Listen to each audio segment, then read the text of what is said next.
I am a 28 years old female. And I do babysitting on the weekends to make extra cash. There is one family I definitely should have phased out by now, but the kids are cute, and if I don't have another job, it's easy money. My issue is, the mom is never home on time. She used to not give me return times, but finally I started asking as it made it impossible to get anything done on the weekends. I'd go babysit so she could go to brunch, but she'd be gone from 11 a.m. to 7 p.m. My whole day was gone. After that, she'd start giving me times but never stick to them. She wouldn't even call to tell me, she'd just stay out. On Saturday, I got to her house at 6 and she was supposed to be home by 9. I told her she needed to be on time because I had plans to go out with friends. I was even getting ready at their house after I put the kids to bed. She promised. Of course, 9 o'clock rolls around and she's not home. I call her, no response. Text, no response. Another hour. Nothing. Still calling and texting. Finally, it is midnight. By this point, my plans are long ruined, but I'm pissed and exhausted. I call her and leave a voicemail saying if she's not home in the next hour, I'm considering the kids abandoned and calling the cops. I also text her this. I try calling her 30 minutes later and it goes to voicemail on the second ring. I text her again and she leaves me on read. If she had reached out saying, hey, I'm staying out until X time, I would have stayed. I don't know any of her family nor the father of the kids, so I can't call them. I gave her a grace period of 15 minutes and tried calling again, finally called the cops, non-emergency line.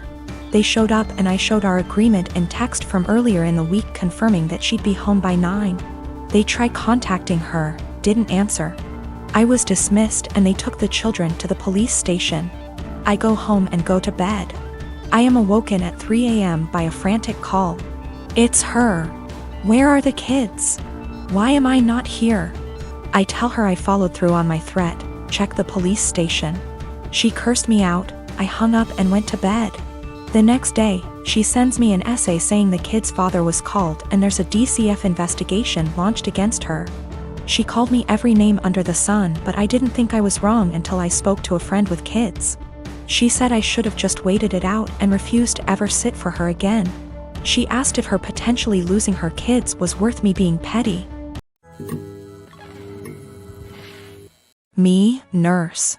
Working 50-ish hours a week in pediatric ICU. Cry at least once a week because that is hard. My salary pays our bills. All of them. Husband has a degree but isn't looking for a job. Works 2 days a week at the grocery store. Spends most of his time playing. Today was supposed to be a good day. I had been begging my husband to swap his Saturday shift to literally anything else so that we could have days off together. We haven't had a weekend together since our wedding, 18 months ago. Today was supposed to be our first Saturday off together. We were going to go to an animal sanctuary. He starts the day by going to breakfast with his best mate, leaving before I even wake up. I wake up around 9 and realize he is not home. Call. He says he's helping his mate set up some lights and that the weather is too rainy for the animal sanctuary anyway. He gets home at 1-ish. Lies around. Plays some video games, promising we would cook dinner together tonight. Leaves again at 5 to help the same mate with something else. I go grocery shopping. I don't drive because of medical issues, but I walk there and back in the rain. I get home, realize I've left my keys inside. Call husband, knowing he's 5 minutes away. He says he will leave in a minute. I sit in the rain and the cold, southern hemisphere. 45 minutes later, I call again. He hasn't left yet. He finally agrees to come and let me in the house, so he drives up, presses the clicker to let me in the garage and leaves again. At 10, I called to see where he is. His friend answers. Says he is driving out to do something an hour away. It's 10:30. I am going to bed. I have sent him a TXT that I am upset and don't want to speak to him tonight and would rather he left me alone.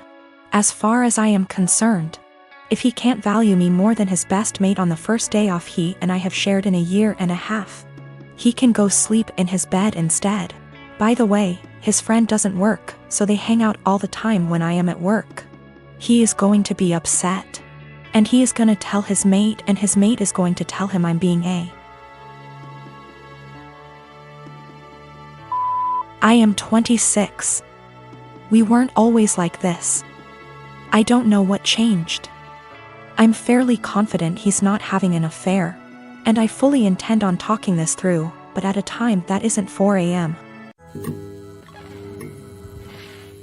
I purchased a 3-bedroom condo in Toronto, Canada 5 years ago when I was in my second year of medical residency. Soon after the purchase, I rented one of the rooms to my roommate to offset the costs of the mortgage.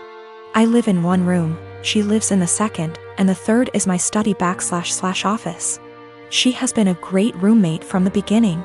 We aren't necessarily friends, as in we don't do things together for fun, but we get along exceptionally well. The entire roommate/tenant relationship has gone swimmingly up until recently. A couple of weeks ago, my roommate broke the news to me that she is pregnant. The father was a fling of hers, who does not want anything to do with the child. My roommate has decided she wants to keep the child anyways, and raise it on her own. To me that seems like a huge challenge, and I admire her for it. The issue is, while I don't necessarily dislike children, I have no desire to live with a baby. While the condo is a fair size, I will most definitely be woken up by the babies crying at night. My condo is also where I like to come home to and relax, like a haven after a long workday. And the idea of coming home to a baby honestly seems absolutely chaotic. Especially since this isn't my own child, i.e. one that my girlfriend and I decided to have / was mentally prepared for. As difficult as it was for me to do this, I told her essentially what I've written here. And that it would be best if she finds somewhere else to live. I am not rushing her out or anything like that, I have given her 6 months notice. Since any later than that will come too close to the birth. She was honestly quite taken aback by this, and thought that I was being cruel. Her primary concern is that rent has gone up substantially in this city since she signed on with me. I haven't increased her rent since she moved in, so she's essentially paying 2015 rent. She works as a waitress, and will likely need to find a lesser apartment to keep within the same budget. A couple of other considerations are that she was out of work while restaurants were closed. But I did waive her rent for that period.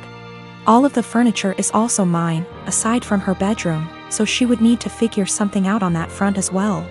Aside from all of the child expenses. I understand her position, and I feel horrible about the situation, but I honestly can't do it.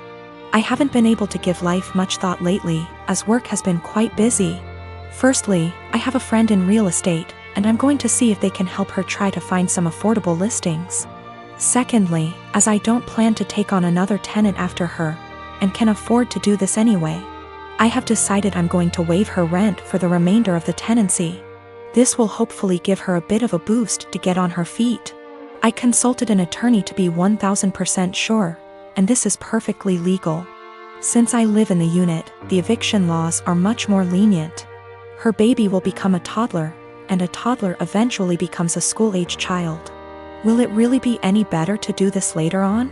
When I came home from work today, I told her that I wanted to discuss the overall situation. Before I even began, she actually apologized to me for how she spoke to me, and for expecting that I would be okay for her to raise her child here. I told her that her apology is totally unnecessary, as her reaction was completely understandable considering the uncertainty of her future. I then told her that I would waive her rent for the REMA. Recently, my cousin and cousin-in-law have been thinking about relocating to our state because of recent job opportunities, and we've hosted them in the past when they visited. The first time they stayed with us, before my son was born. My nephew seemed to develop a strong attachment to my wife and always wanted to be near her. He drew a picture of a heart and picked some flowers from our yard and gave them to her before they left, saying he loved her. My wife thought this was sweet and gently handled his crush by telling him she would always love him as his aunt. But she was sure he would find another girl to fill his heart soon. He told her no, she was his girlfriend. This weekend, they were staying with us again, and my nephew again wanted to be near my wife every chance he got. His mom and dad noticed and told him that because my wife now had to care for our son, she couldn't pay attention to him as much as before. He got upset telling us that she was his girlfriend and had a meltdown, which caused my son to start crying. When my wife got up to take our son to another room to calm him down, my nephew got up to follow and his dad had to forcibly restrain him from following them. I stood up to block the hallway into the separate room just in case he got away from his dad. Once they calmed him down, they apologized for his behavior and said they would keep better tabs on him. Here's the part where I may be the asshole. I told my cousins I didn't feel comfortable with my nephew being so possessive of my wife, and I know for sure she didn't. Especially since he seemed to be so jealous of our son. I told them I couldn't allow their son in our home until he learned to control himself and understand that my wife was not his girlfriend. I apologized but asked them to get a hotel room for the rest of their stay and not to visit us again unless they left my nephew behind with people they could trust and knew would care for him, while they searched for jobs in our state. They didn't say anything but looked saddened and went to the guest room with their son to pack up their bags. I guess they must have told my extended family what happened because my paternal grandmother called me this afternoon, telling me that I should have been more understanding and that I was wrong to ask them to leave. Am I the asshole? Technically, my cousin is my second cousin. My dad is an only child, so the cousin I refer to in my post is the son of my own dad's first cousin. My paternal grandmother and his paternal grandfather were siblings.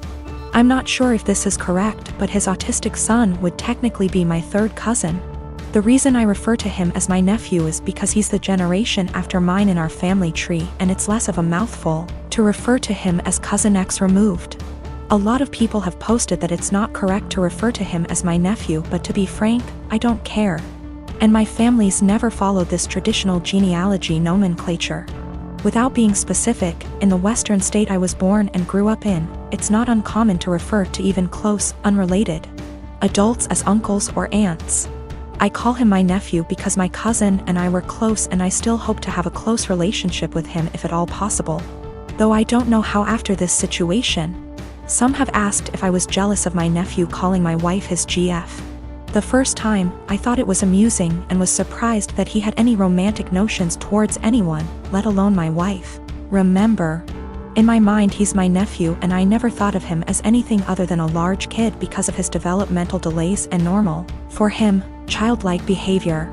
Regarding the situation that happened this weekend, I was only concerned for my wife and son's safety. I didn't know how he would react and followed my cousin's lead, but wasn't about to let him get near my wife and son once they left the room. I don't know what was said to my paternal grandmother, but I don't want to react in anger and want to talk to my cousin once we've both had time to process what happened and calmed down.